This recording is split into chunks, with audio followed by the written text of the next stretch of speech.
Hola, bienvenidos a esta charla final del ciclo Herramientas Comunicacionales para enfrentar la crisis chilena. Este ciclo está realizado en una alianza entre la Facultad de Comunicaciones de la Universidad Católica y el diario El Mostrador. Hoy vamos a hablar de algo sumamente interesante y atingente con lo que estamos viviendo a nivel mundial, el uso del discurso de riesgo. Veremos los aciertos y los errores de la comunicación de riesgo en estos meses, el papel que cumplen los medios de comunicación en este tema, los grupos de interés y el manejo de la fake news y el rumor. Para eso tenemos dos excelentes expositores en este tema. Primero tenemos desde Argentina a Mario Riorda, consultor en estrategia y comunicación para gobiernos y partidos en América Latina, quien además es presidente de la Asociación Latinoamericana de Investigadores en Campañas Electorales. Bienvenido, Mario. Un gusto, un placer. Y además tenemos a Ana Luz Durán, decana de la Facultad de Educación de la Universidad San Sebastián y profesora del Diplomado de Comunicación Política. Ana Luz, buenos días. Hola, buenos días. Cada uno va a exponer 15 minutos y después se van a responder las preguntas que nos hagan a través de nuestra transmisión por Facebook Live. Mario, partimos contigo. Claro, con gusto. Bien, hablar de riesgo significa hablar de políticas públicas, porque el riesgo, a diferencia de la crisis, no es una cuestión de voluntad política, sino que en realidad es una política pública y por lo tanto se corresponde a un derecho ciudadano.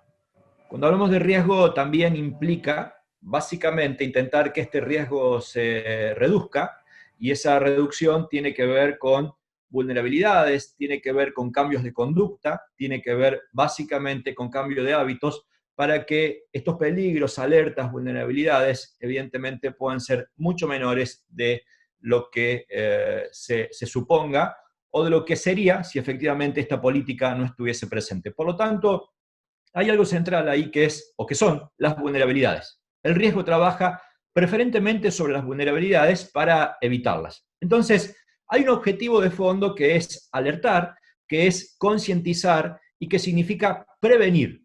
Con la alerta, con la conciencia y con la prevención es donde aparecen básicamente los hábitos y la conducta. Muchísimo del riesgo a nivel internacional se rige básicamente por una especie de faro iluminador, que particularmente el último gran acuerdo mundial gestionado por Naciones Unidas es el marco de Sendai, que presupone una serie de cosas muy significativas. Uno, que existan políticas públicas más o menos coordinadas y elaboradas previamente, destaco lo previamente, que exista cierta coordinación multinivel, preferentemente política o de grandes organizaciones, que además aparezca la educación como un valor central para la generación de conciencia, y además se pone mucho énfasis en la comunicación para que el riesgo represente básicamente un cambio cultural o que se construya socialmente. Es decir, hay algo así como una equiparación entre comunicación con participación social. ¿Qué presupone esta definición de Sendai? Muchísima institucionalidad, recursos, normas, que el diálogo sea también institucionalizado, ¿sí? Entonces, hasta ahí creo que muy pocos podríamos estar en desacuerdo con esta recomendación del marco de Sendai. Lo que sucede, que aquí aparecen dos hechos sumamente problemáticos. Uno, que el riesgo no es uno solo, tiene dos modos de manifestarse. Uno, el riesgo en situación de normalidad frente a una amenaza o vulnerabilidad futura e hipotética. Es decir, hoy estamos bien, podríamos mañana estar mal. Y otra situación que es, dada una situación de crisis que se manifiesta, hay otro tipo de riesgo derivado de ese hecho disruptivo. Es como en Chile particularmente, la concientización por si hay un movimiento sísmico y el riesgo que aparece una vez que el movimiento sísmico se da, que no se puede frenar. Y en ese sentido hay recomendaciones realmente muy interesantes, como la transparencia de quien gestiona, la necesidad del proceso de escucha, especialmente para que el riesgo sea entendido y atendido en función de una definición donde lo social, o el reclamo social, o el aporte social sea siempre correspondido, y además es sumamente importante que el riesgo no puede ser intuitivo por parte de las autoridades, ni mucho menos verticalista como el intento de manejo de la crisis, sino que debe ser cogestionado y compartido. El riesgo, básicamente, si tiene institucionalidad, requiere algo así como de alianzas estratégicas, ¿sí? Ahora, ¿cuál es el problema? Es que todo esto que es fabuloso, que establece el marco de Sendai, tiene un hecho que muchas veces no es tenido en cuenta, que es la aparición de lo que se llaman riesgos súbitos. ¿Cuál es el riesgo súbito? Es el riesgo que emerge rápidamente y que de alguna manera sorprende a la sociedad, sorprende a las autoridades, sorprende al mundo, porque el mundo no estaba preparado para eso. Y entonces, frente a esta situación en la que estábamos, una situación pandémica y además de una escalabilidad inusitada en nuestra realidad y en la experiencia histórica contemporánea, este riesgo súbito se hizo inmanejable. Entonces aparecieron ciertas dudas, ¿sí? La primera duda, que además la literatura es muy dominante en esta recomendación, es, si no sabemos la magnitud del riesgo, es preferible sobreestimar el riesgo antes que subestimarlo.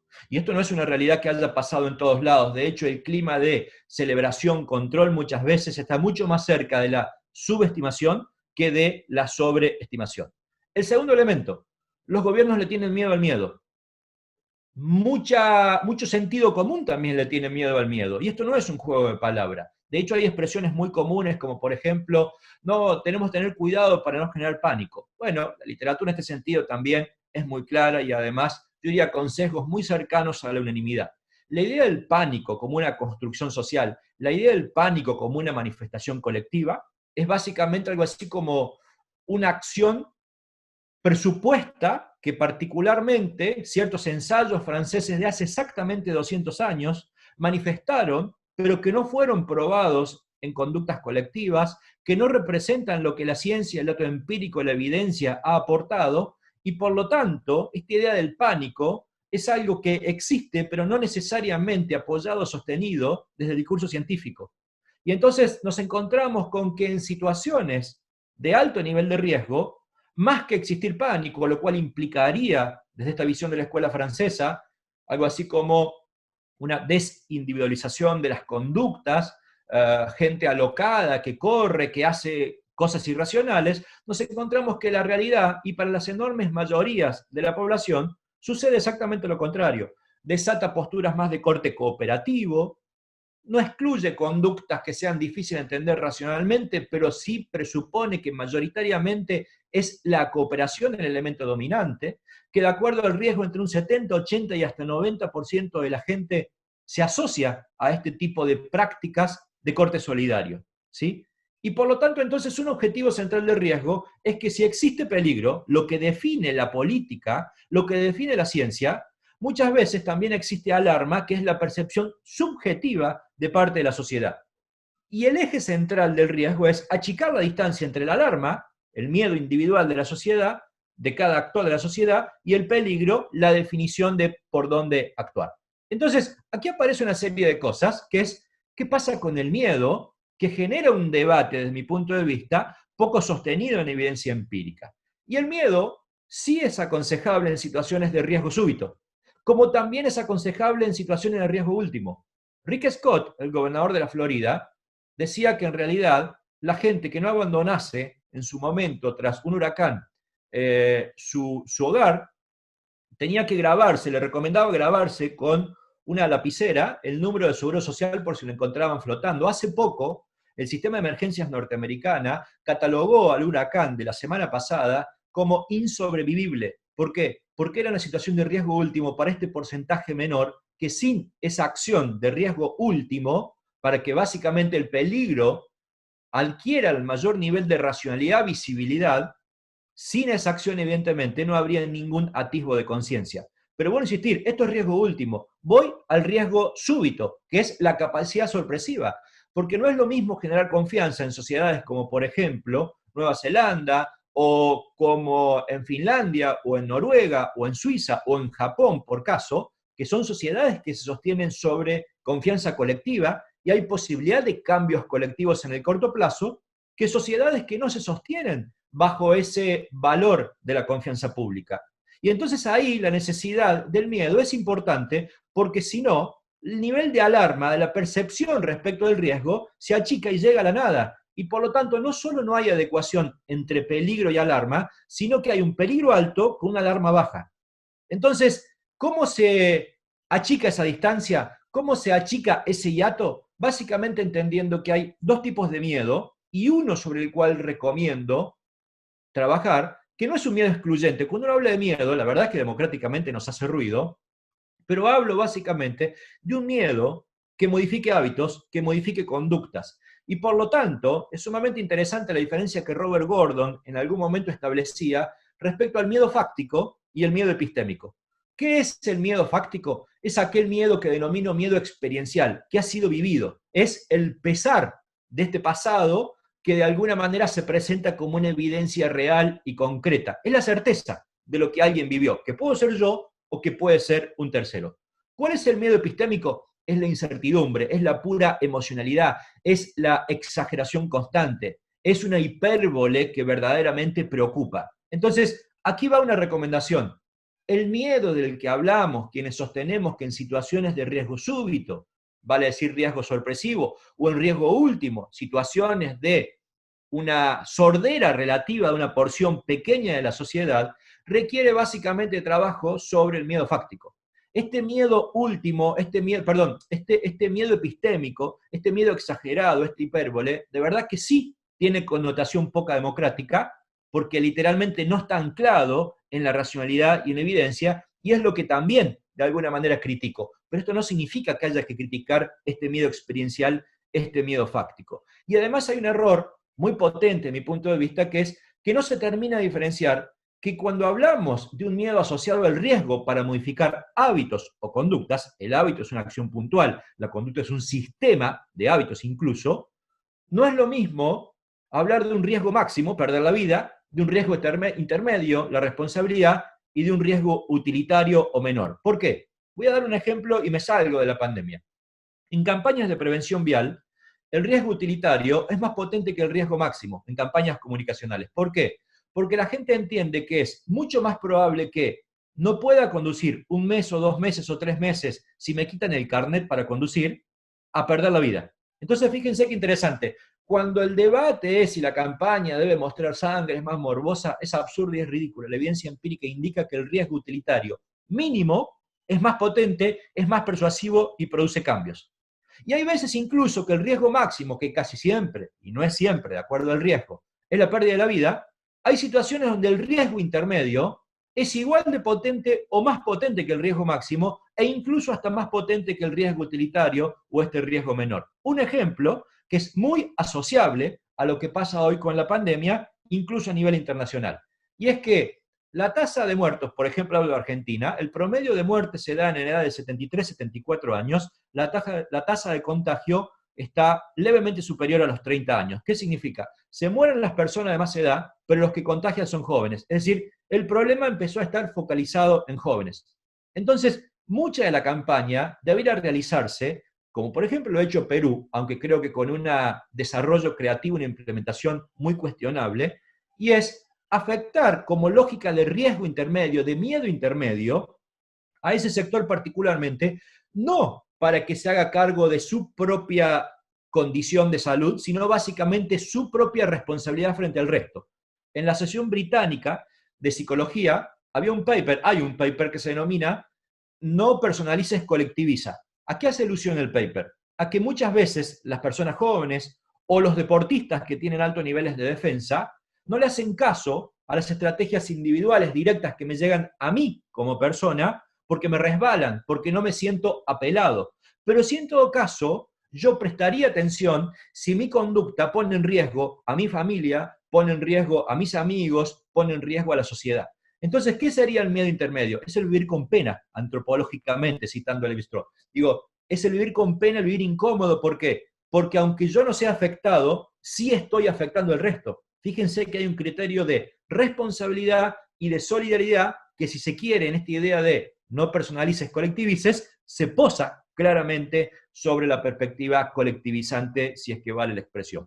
Entonces, ya para cerrar y sintetizar, digo, hay que tener cuidado, no todo miedo es malo, hay miedos en situaciones de riesgo súbito, riesgo máximo que son interesantes, no siempre el riesgo máximo es el más persuasivo, es más, de hecho, el riesgo intermedio, solidario, con el riesgo utilitario, egoísta, son mucho más persuasivos para el cambio, pero hay algo central con el cual quiero rematar, y es que, independientemente de muchos sesgos cognitivos, que no tengo el tiempo de desarrollarlos aquí, pero que realmente complican la percepción del riesgo en muchísimas personas, como el sesgo de confirmación política, o el sesgo de superioridad ilusoria, o el sesgo retrospectivo, o particularmente la espiral del ruido que se genera en la comunicación.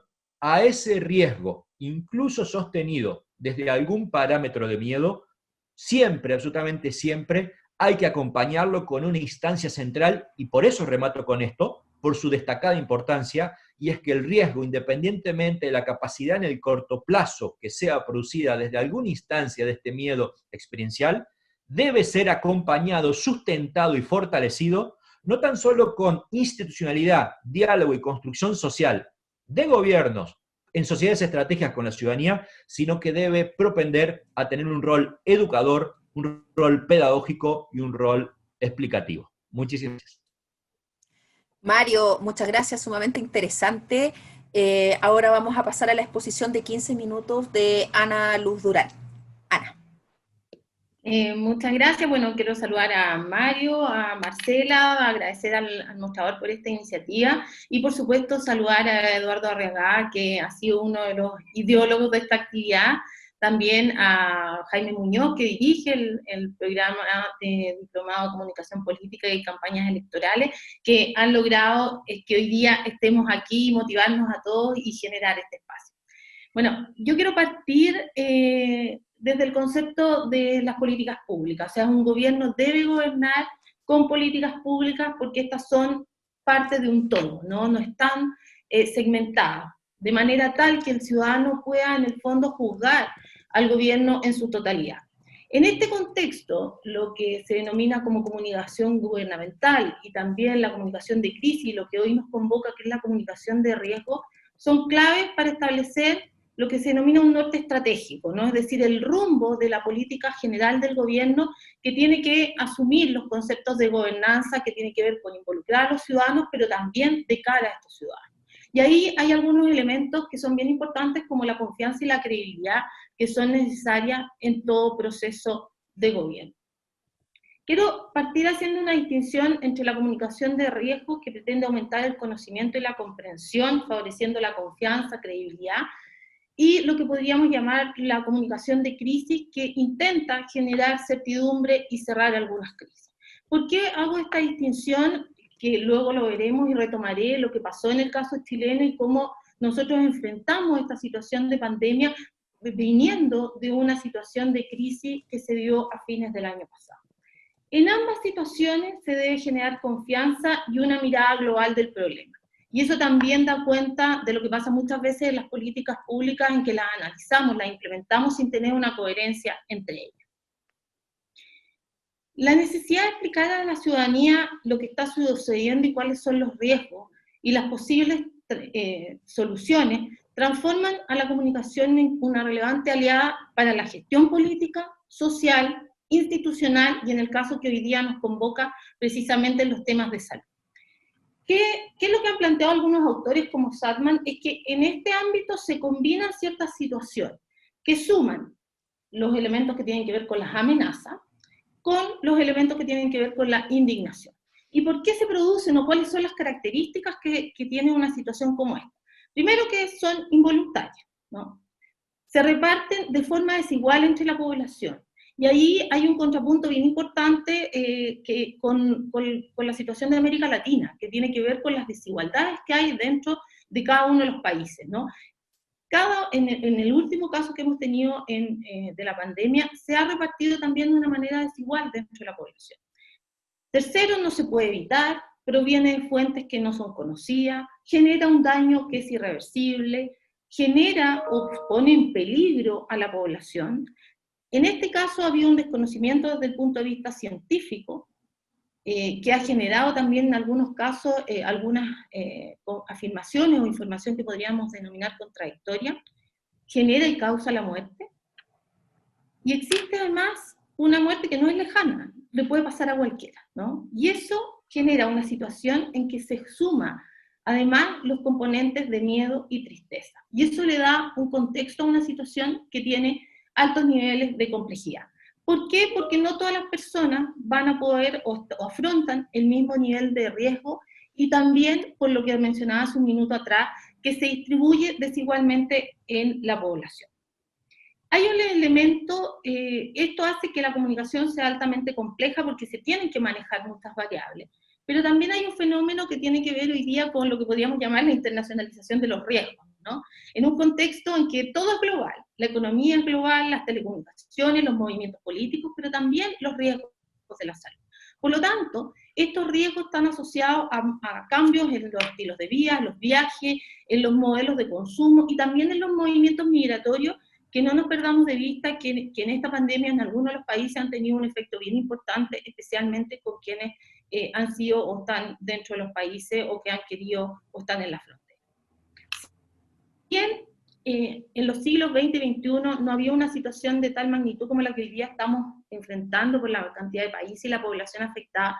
Quiero compartir ciertas lecciones de experiencias previas que han sido tomadas y han sido abordadas por distintos investigadores y autores, en base a un concepto que tiene que ver con el aprendizaje orientado a la política, ¿no? Que tiene que ver con cómo se van desarrollando, cómo se van fortaleciendo los actores políticos a partir de este aprendizaje de los procesos de diseño e implementación de política.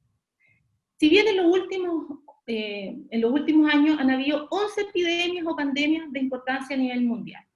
Cólera en Zimbabue y Haití, también la epidemia del SARS, la influencia porcina, el sarampión en el Congo, el MERS en Oriente Medio, el ébola, el Zika, pero también ha habido una gestión importante de la cual se ha sacado experiencia muy relevante en términos de la comunicación, como la crisis de las dioxinas en México, la gripe aviar en Austria, el SARS en Noruega, y a partir de toda esta experiencia se han establecido algunos lineamientos que quiero compartir hoy día con ustedes.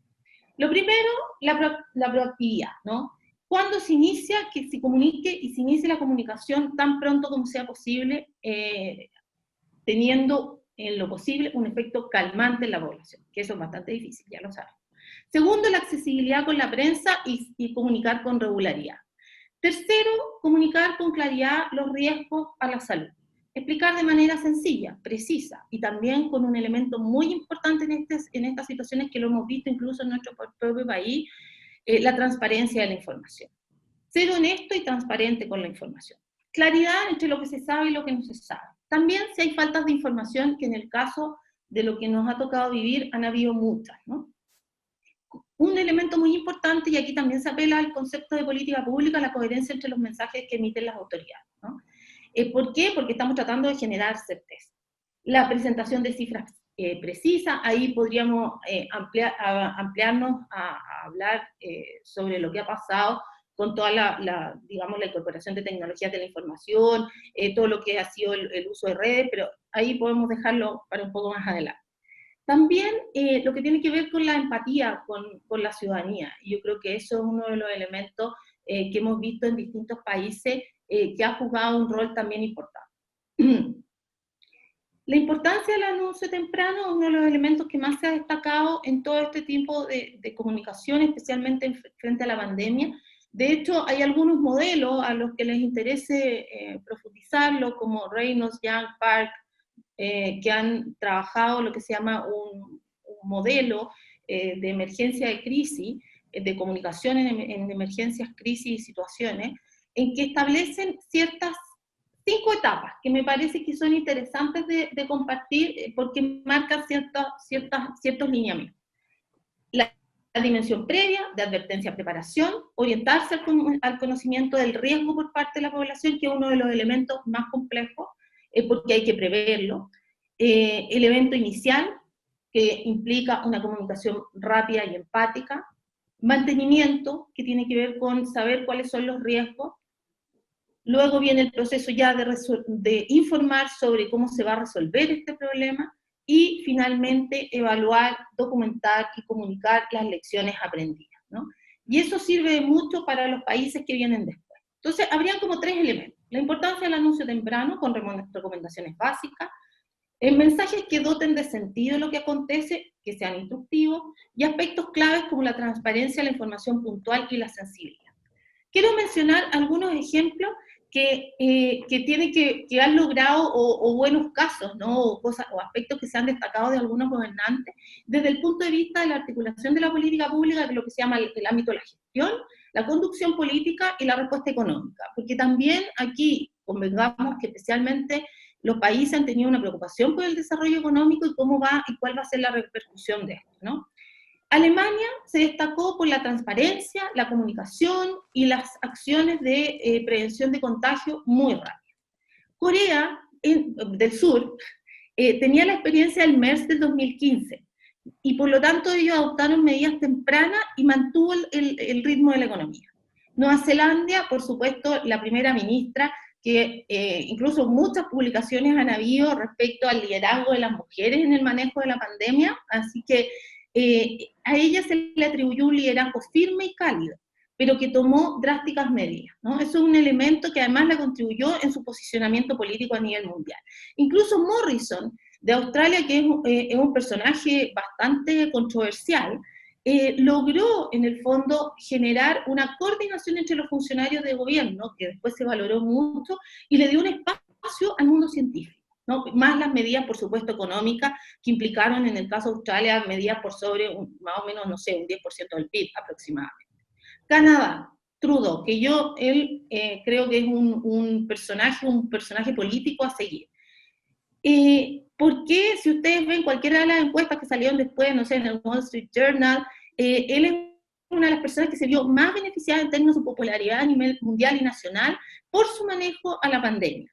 Y básicamente su criterio fue que confiar en la ciencia para guiar las respuestas, ¿no? Y dejando un poco de lado lo que tenía que ver más con la política partidista. Quiero también mencionar, por último, para ir cerrando ya, lo que pasó con Grecia. Es bien interesante lo de Grecia porque ellos salieron, Mitsotakis, él enfrentó la pandemia después de una complicación, una crisis financiera bien importante que ha tenido el país, y logró buenos resultados, y hoy día él se empina por sobre su contendor, o sea, por sobre la oposición en más de 20 puntos en la encuesta. Y aquí, finalmente, un contrapunto con América Latina. Si bien las cifras proyectadas de pobreza en Chile están bordeando las estimaciones a un 14% a fin de año, a nivel regional se plantea de América Latina un promedio de desempleo de un 8,5% y de pobreza extrema de un 13,5%. Por lo tanto, sabemos que obviamente es heterogénea la distribución de la pobreza en América Latina, pero efectivamente que hay un elemento de cómo vamos a abordar la política pública una vez que pasemos esta coyuntura, ¿no? Por el impacto económico que tiene en el fondo en la implementación y en el financiamiento de políticas públicas que tienen un alto componente o de incidencia al Estado. En el caso de Chile, y aquí un elemento bien importante, se combinó en el manejo comunicacional que hubo de la crisis dos elementos: la crisis social de octubre de 2019 y luego la pandemia. Esto no es menor, porque las claves del manejo posterior tuvieron mucho que ver con que había una comunicación del riesgo en que la confianza estaba debilitada. Todas las encuestas post-estallido social mostraron una debilidad, una baja confianza en las distintas instituciones, no solo en las de gobierno. Por lo tanto, eso significa cómo enfrentas tú a la ciudadanía en una situación de riesgo, de comunicación de riesgo, cuando no hay un elemento de confianza. ¿Qué viene a futuro? Un gobierno, y quiero partir como comencé, debe gobernar con políticas públicas las que son parte de un todo, y la comunicación es clave en este proceso. Y hay un elemento que tiene que ver efectivamente con los miedos, que tiene que ver con la empatía, pero también hay un elemento importante que tiene que ver con la confianza. Y eso va a ser fundamental de cómo nos vamos a proyectar como país en los próximos años. Muchas gracias. Gracias, Ana Luz. Aprovechemos y pasamos al tiro a las preguntas entonces, para que aprovechemos bien este tiempo. Y hay una pregunta, ya que tanto Ana Luz como Mario abordaron el tema de la institucionalidad, de las políticas públicas, de la confianza y la credibilidad. Una de las preguntas que ha surgido es cómo se hace esto en un estado permanente de la anomia que hay con las instituciones. Si la credibilidad y la confianza es clave en el discurso de la comunicación del riesgo, ¿Qué pasa cuando, por ejemplo, en Chile las instituciones están en crisis? Las instituciones no tienen credibilidad, la gente no cree y no le tiene confianza en las instituciones. ¿Cómo se maneja ese punto? La pregunta es para ambos. Ana. Mira, hoy yo creo que se ha especulado en algunos momentos que volveremos luego a un estallido social 2. Yo creo que uno de los elementos, yo no creo que pase, creo que obviamente en torno al debate constitucional van a haber ciertos movimientos, porque además viene un cambio importante desde el punto de vista de la institucionalidad.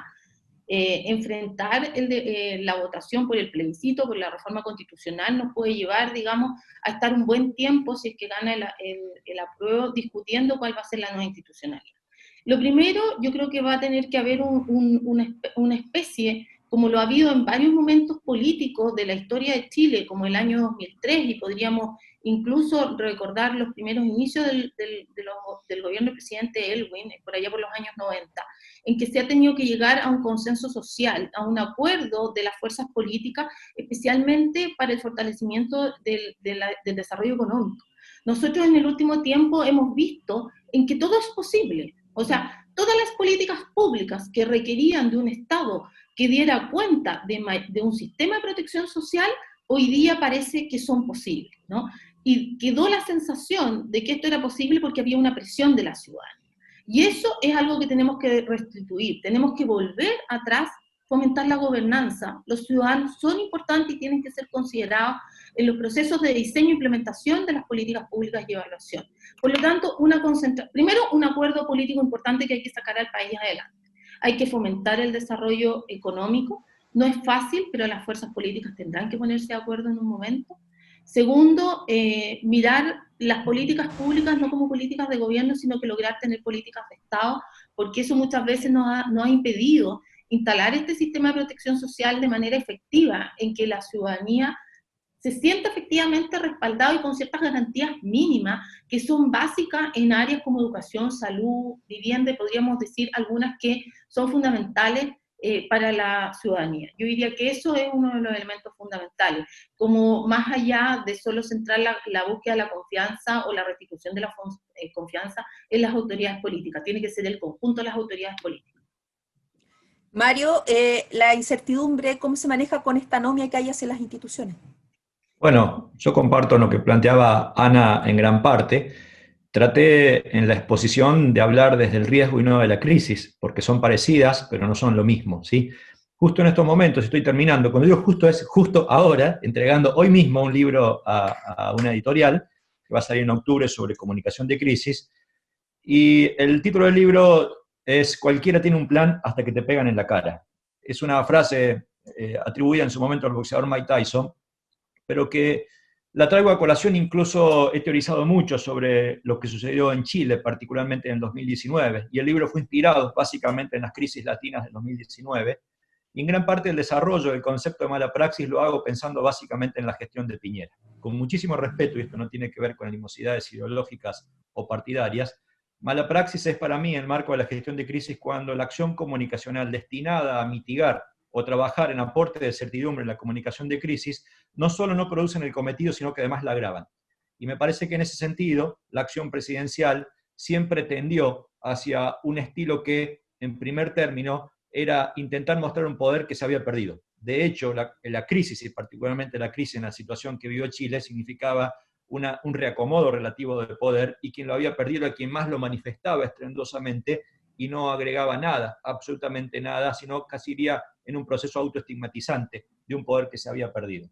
Por lo tanto, si es importante la confianza para trabajar sobre la incertidumbre, es total. Lo que llamo el sesgo de confirmación, lo que se llama en la academia el sesgo de confirmación, implica que, de acuerdo a mi predisposición respecto al liderazgo eventual, es mi nivel de confianza y por lo tanto aumenta o disminuye la capacidad de percepción de la, yo diría, percepción sanitaria, en este caso en la situación pandémica.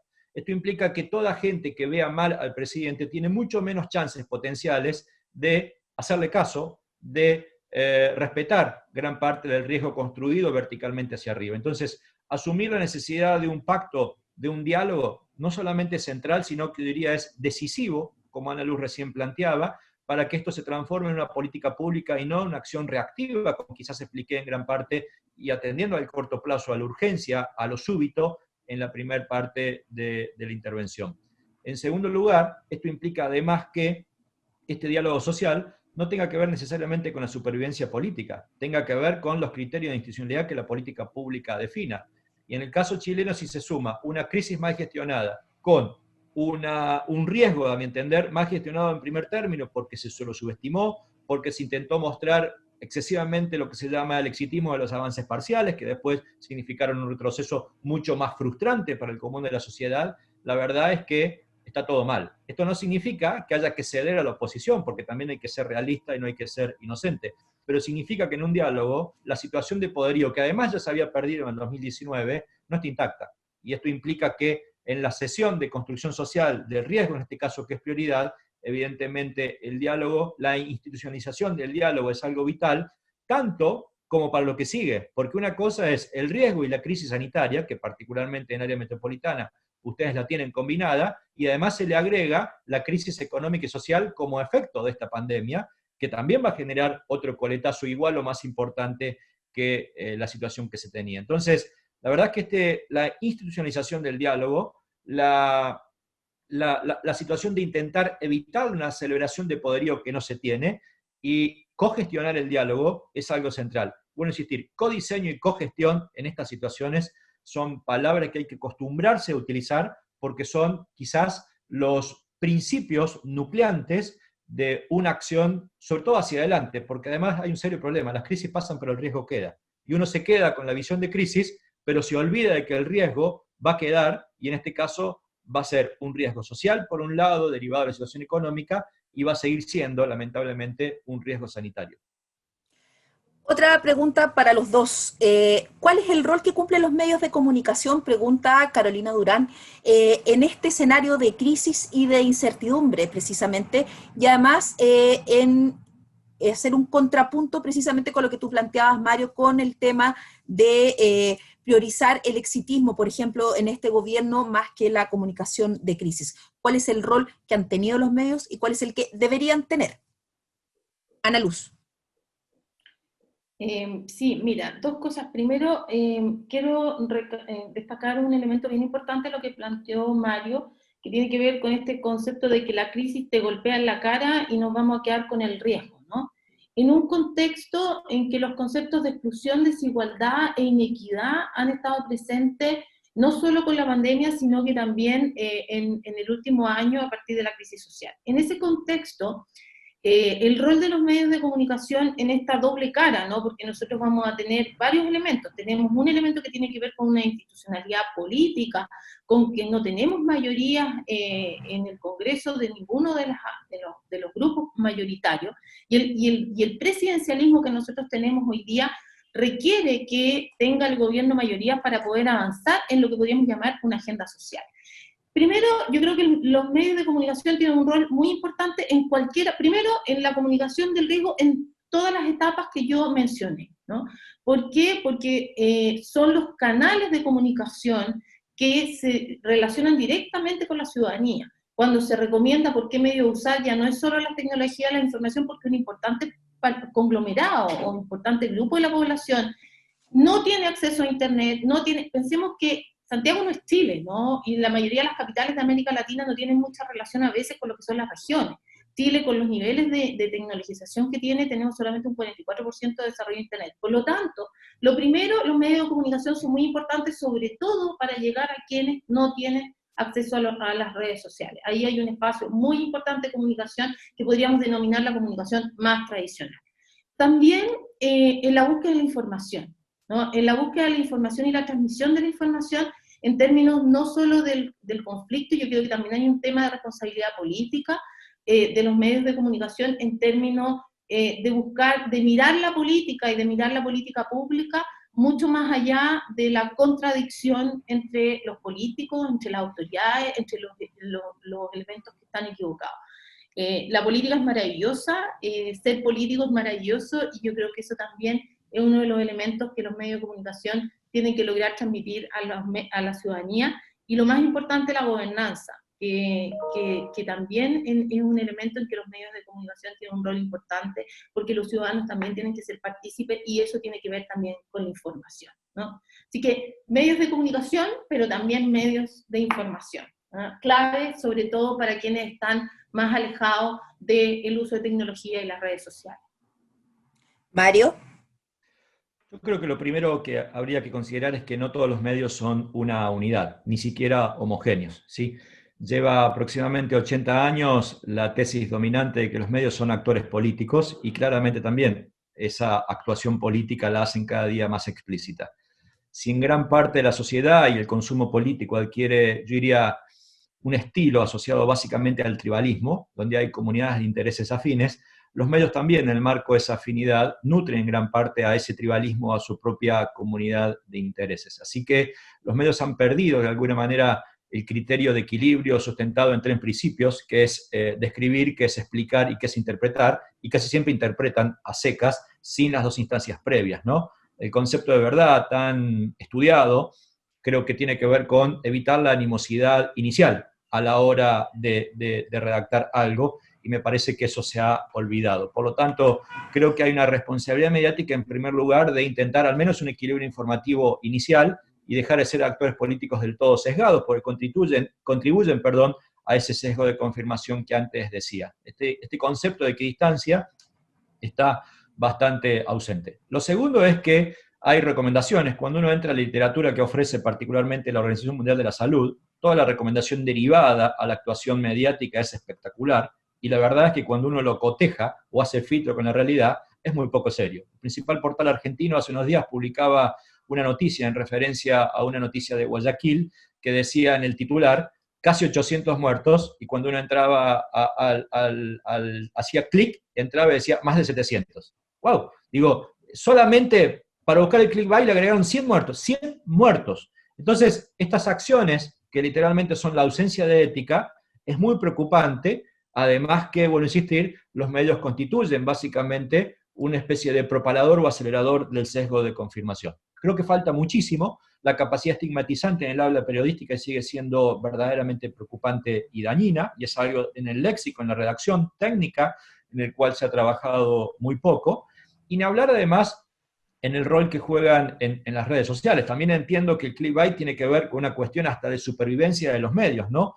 Critiqué particularmente, aunque esto no tenga una correlación tan directa, de que en situaciones yo diría, de complejidad económica, muchos medios que dependen de la pauta de los gobiernos tenían cerrada y clausurada vía suscripción las noticias que tenían que ver con la pandemia. Ni ese gesto tuvieron de apertura cuando eran apoyados por el sector público. Esto no condiciona, no hablo de libertad de expresión, hablo básicamente de un gesto solidario por parte de los medios de comunicación. Ahora, la verdad es que hay un dato que el Instituto Reuters de la Universidad de Oxford hizo público hace muy poquitos meses, que analizando 26 países, hay un resultado que es espectacular, donde más de las 2/3 partes de la gente consume contenidos y mayormente entra por lo que se denomina por la ventana o por el patio trasero, tiene nombres muy, muy vulgares o populares, que es, no entran directamente a los medios, ni televisivos, ni digitales, ni radiales, sino que básicamente entran desde las redes sociales de modo indirecto. Algunas veces van a esos medios masivos,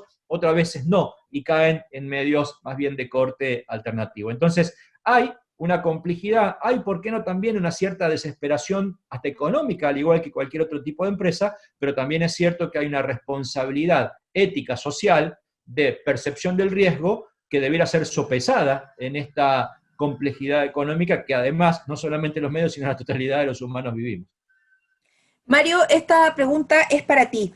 ¿La institución en Chile y los ciudadanos deben poder separar las problemáticas de las dos crisis que hemos vivido? Me refiero a la política tras el estallido del 18 de octubre del 2019 y la crisis, la pandemia. Ojalá se pudiera, pero solamente lo podemos hacer en los libros y en la literatura académica. En la realidad no, y este es el problema de las crisis, son la escalabilidad y es la imposibilidad, la disección de la gestión de crisis. A mí, la verdad es que en toda la literatura he escrito bastante y pienso escribir mucho más, es un tema que me apasiona, al cual le dedico la vida, al estudio de la comunicación de crisis. Siempre hay categorías para pensarlas, ¿no? Crisis de confrontación, crisis sanitarias, crisis por XXX, y la verdad es que son definiciones ex post, una vez que ha pasado, ¿sí? porque en el durante las crisis adquieren cierta escalabilidad que son impensables, literalmente impensables. Entonces, una vez o en algún momento es sencillo tratar de entender el efecto que desata las crisis, y muchas veces uno continúa y el hilo se expande, pero hay otras veces que ni siquiera nos ponemos de acuerdo cuál es el origen de la crisis. Yo les pregunto, en el caso chileno, si el origen de la crisis fue el aumento del boleto del transporte, o hubo una cantidad de cosas. Participé en España en la crisis económica hace tiempo con 6 expertos y ninguno se pudo en una mesa de acuerdo a ver cuál había sido el origen de la que se llamó la crisis de las hipotecas subprime. Entonces, quiero decir, hay una complejidad manifiesta donde esta pretensión es simplemente analítica, pero de ninguna manera se corresponde con la realidad. Bueno, no por nada alguno de los eslogan y gritos en el estallido social no eran 30 pesos, eran 30 años. Hay una suerte, claro. un inicio de explicación en ese sentido. Ana, esta pregunta es para ti. ¿Existe un miedo en la toma de decisiones radicales en cuanto a la pandemia por parte del Estado? ¿Se observa eso, que las autoridades y el Estado no ha tomado las decisiones reales que tiene que tomar, o las ha tomado a destiempo?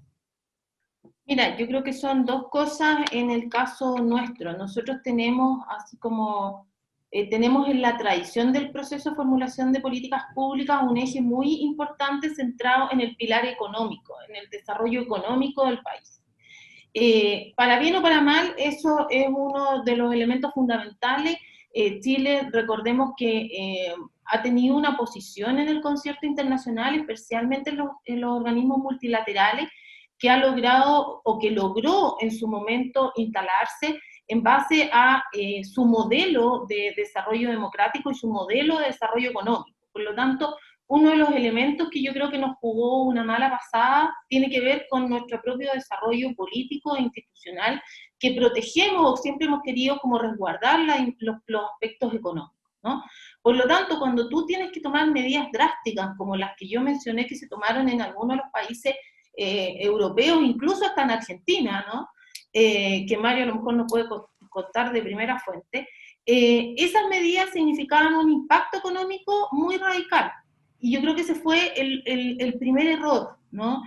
No se pensó que este proceso iba a ser tan largo.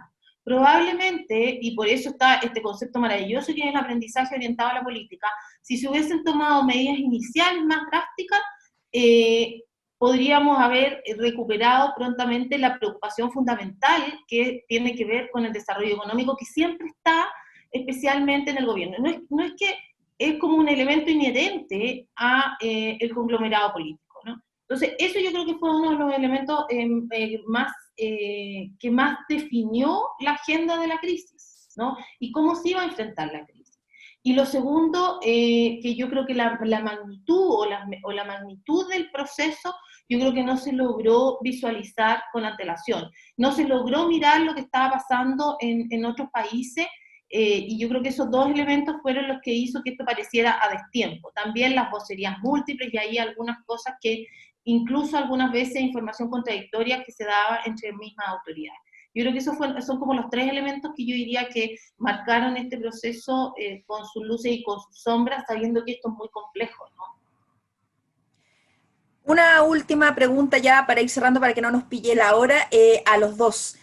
¿Cuál es el rol que consideran ustedes que ha cumplido en esta crisis sanitaria los medios alternativos y las redes sociales en este manejo, en este uso del discurso de riesgo? ¿Son una alternativa, son un contrapeso a los discursos de los medios oficiales, de los medios tradicionales? ¿Qué rol tiene ahí y qué cabida tiene el tema del rumor o la fake news? Además, Mario. Yo creo que hay que distinguir dos situaciones. Si trabajamos particularmente en situaciones de crisis y particularmente en lo que se vivió en el 2019 en Chile, creo que las redes significaron la posibilidad de destapar lo que particularmente, por ejemplo, un toque de queda intenta tapar, ¿sí? Entonces, me parece que ahí el rol fue muy potente. Uno lo puede mirar por izquierda o por derecha, no importa, no hago juicio de valor ideológico, fue muy potente porque visibilizó cosas que de uno u otro modo a alguien no le interesaba que se civilizasen. Ahora, no es lo mismo ese rol, que de alguna manera es un rol proactivo en algún momento, a un rol en donde en esta situación pandémica el concepto infodémico, ¿sí? O la infodemia, como la exageración de la desvirtuación de la noticia, empieza a jugar un rol mucho más preocupante, ¿sí? Y su peso es, por un lado, más peligroso por otro lado, y no llega a romper, por más que sea peligroso en términos de fake news, porque la cuestión de las fake news es que no desbordan su núcleo de interés, es decir, no es que agarren desprevenido a todo el mundo, solamente reproducen y radicalizan las posturas de sectores que ya de antemano piensan como piensan, ¿sí? Por un lado, pero por otro lado también hay que tener en cuenta que no solo no desbordan, y esto para relativizar o minimizar el peso de la infodemia, sino que además se produce, hay una evidencia empírica internacional muy potente respecto de esto, un doble proceso en las redes sociales, que es el de la jerarquización y concentración, que es, una vez que una noticia la toman los grandes medios, lo que mal llamamos medios convencionales, se jerarquiza el encuadre y se concentra en pocas voces, ¿sí? Hace poquito tengo acceso a un estudio comparado, con Chile incluido, de que aproximadamente el 80% del consumo, una vez que es chupado, que es tomado, que es filtrado por los grandes medios, deja de ser un consumo participativo, horizontal, donde todo el mundo aporta, y es encuadrado, ¿sí? Y es modelado en base a una perspectiva periodística que es la de los grandes medios. Por lo tanto, ya no me asusta tanto el concepto de la infodemia para las mayorías, aunque sí me sigue asustando y mucho para estas minorías que cada vez radicalizan de posturas prejuiciosas, dogmáticas o negacionistas, y que en el caso de un brote epidemiológico, en otros riesgos pudieran no ser importantes, pero aquí sí, todavía alientan posibilidades de yerros en la conducta o incluso de aceleración del contagio en algunas circunstancias. Ana Luz. Sí, mira, primero lo que se ha discutido de la experiencia de América del Norte o de los que ya están un poco más avanzados en este proceso de la pandemia, primero es considerar a las redes sociales como canales de comunicación complementarios a lo que podríamos llamar los medios tradicionales, ¿ya? Eso es lo primero, ¿no? Si bien, igual como planteaba Mario, la televisión, la prensa han sido identificados como estos medios de informativos de referencia, las redes sociales están ocupando un rol complementario. Lo segundo, recordemos que la Comisión Europea en abril, mayo de este año recomendó la utilización de medios digitales y fue un poquitito más allá, dijo medios digitales para las medidas de contención, y fue un poquitito más allá porque incluso incorporó los aspectos que tienen que ver con inteligencia artificial. De hecho, creo que hay un avatar por ahí, no sé cómo se llama, Karina, Katrina, no sé qué, que da información de todo el mundo y todos los países. Por lo tanto, primero, yo creo que son complementarias, ¿ya?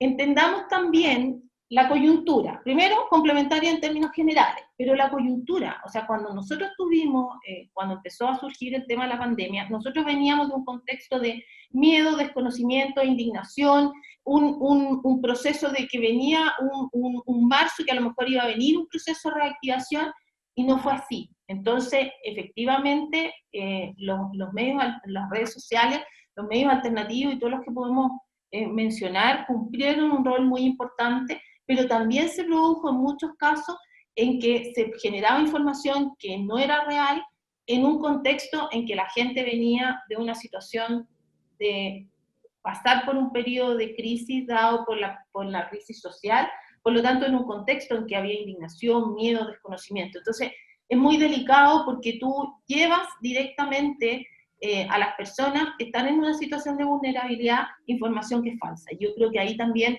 eso es uno de los riesgos, ¿no? Pero toda comunicación tiene riesgos, y yo creo que es uno de los riesgos que más impactó especialmente a las personas que estaban emocionalmente más afectadas por las situaciones. Alcanzamos una última pregunta y esta apunta a lo siguiente. Si bien efectivamente nadie estaba preparado para una pandemia de esta magnitud, las autoridades, y en relación al rol que han cumplido en el manejo del discurso del riesgo, han pecado de amateur en esta materia, o priman intereses y más que nada partidistas, por decirlo de alguna manera, porque tanto hierro, tanta equivocación, tanto mal manejo de una pandemia, no se sabe por qué puede ser. Si es por desconocimiento, es porque la comunicación del riesgo es algo que está no masificado, que está en pañales, y que de la cual todos tenemos que aprender, autoridades, Estado, medios de comunicación. Mario. Bien, yo agradezco haber compartido con Ana Luz, a quien no conocía, porque hemos citado un núcleo de autores y de perspectivas que son bastante comunes y afines, y no hemos caído, o por lo menos algo que Ana Luz me sorprenda ahora, espero que no, para no quedar desubicado, no hemos caído en posiciones que la hacemos fácil, decir hay que discutir todo nuevo porque cambió el mundo. Mi biblioteca sobre comunicación de crisis y de riesgo es una biblioteca que me llevó media vida armarla, es muy grande, es parte de lo que se ve atrás, pero es gigante. Y lo que quiero decir es que la totalidad de todo lo escrito e investigado, de hace 30, 20, 10 años, tiene una vigencia plena. Por lo tanto, a tu pregunta concreta, mi respuesta es concreta. Creo que hubo una impericia, creo que una falta de asunción de gran parte de un contenido que, independientemente de que pueda ser revisado o actualizado, todo lo que está escrito hubiera servido notablemente, al menos de la perspectiva comunicacional o la definición política comunicacional, que es lo que nos compete. De hecho, particularmente luego del H1N1, hubo un estudio muy interesante, gestionado por 9, mayormente académicas, ¿sí?, que llegaron a una conclusión. A la gestión de esa pandemia, que fue lo más parecido a esta pandemia, con una escala mucho menor, le faltaron ciencias sociales. Y el principal énfasis fue básicamente en la comunicación. Capacidad persuasiva para las campañas de vacunación, para los mensajes gubernamentales, para entender las perspectivas de consumo, para entender la dimensión antropológica, sociológica, psicológica, preferentemente la psicología social, en la percepción o retención de cada uno de los mensajes que se pudieran realizar. Entonces, quiero ser contundente, Marcela, a tu pregunta. La verdad es que hay muchísimo que se pudiera haber hecho mejor, y el nivel de amateurismo o la falta de incorporación de las nociones del riesgo y específicamente también de la crisis en los gobiernos es un serio problema que ojalá pudiera ser, hoy no lo está haciendo, pero ojalá pudiera ser una de las grandes enseñanzas que deje esta pandemia. Perdón, y también para las universidades, obviamente, también, ¿no? Ana Luz. Bueno, sí, ha sido muy interesante haber conversado y discutido con Mario en este espacio. Bueno, lo primero es que, y eso es lo bueno del mundo digamos, del mundo universitario, que todos somos generales después de la batalla, ¿no? Podríamos haberlo hecho de así, o sea, eso es muy propio, ¿no?, de todos, ¿no? Entonces, primero quiero decir eso porque la gestión pública, el tener el mando del gobierno es un proceso completamente complejo, difícil, porque el conjunto de variables es muy amplio. Sí, yo creo que errores, no se vio lo que estaba pasando en el mundo. O sea, si bastaba con ver qué es lo que estaba pasando en el resto de los países y que nosotros, aunque tengamos una posición geográfica de mayor aislamiento, venía para acá. O sea, primero no se miró lo que estaba pasando en el mundo. Yo creo que ese fue el primer error. Y lo segundo, que nunca hubo un estadio precrisis. O sea, no hubo una preparación de decirle a la población, mire, está pasando esto en el mundo, esto probablemente va a llegar acá. O sea, no hubo como una preparación a la ciudadanía de que esto era un escenario posible, ¿no? Y por eso esta crisis nos golpeó en la cara, porque no hubo una preparación que se podría haber hecho, porque ya veníamos con la experiencia de lo que estaba pasando en el hemisferio norte. Entonces, yo creo que esos fueron como los elementos fundamentales, que no se tomó en cuenta lo que estaba pasando en el mundo y se privilegió seguir adelante con una agenda de recuperación que venía dada por la crisis anterior. Entonces, yo creo que ahí fallamos, como no tuvimos ese espacio de precrisis, entonces cuando esto llegó nos pilló como país muy encima y sin prever. Bueno, quiero agradecerles a los dos, ha sido sumamente interesante esta conversación, sumamente interesante las cosas que hemos aprendido y las observaciones que se han hecho, y vamos cerrando este ciclo de charlas sobre las herramientas comunicacionales para enfrentar la crisis chilena, y una alianza estratégica entre la Facultad de Comunicaciones de la Universidad Católica y el diario El Mostrador. Mario Riorda, muchas gracias por esta conversación, lo mismo Ana Luz Durán, y se les agradece mucho sus comentarios y sus intervenciones. Muchas gracias, Marcela, un gusto, Mario, de haber compartido este espacio. Un gusto, Ana, un gusto, Marcela, agradecido a la facultad, obviamente al Mostrador, y un gran saludo también a mi querido amigo Eduardo Arriagada.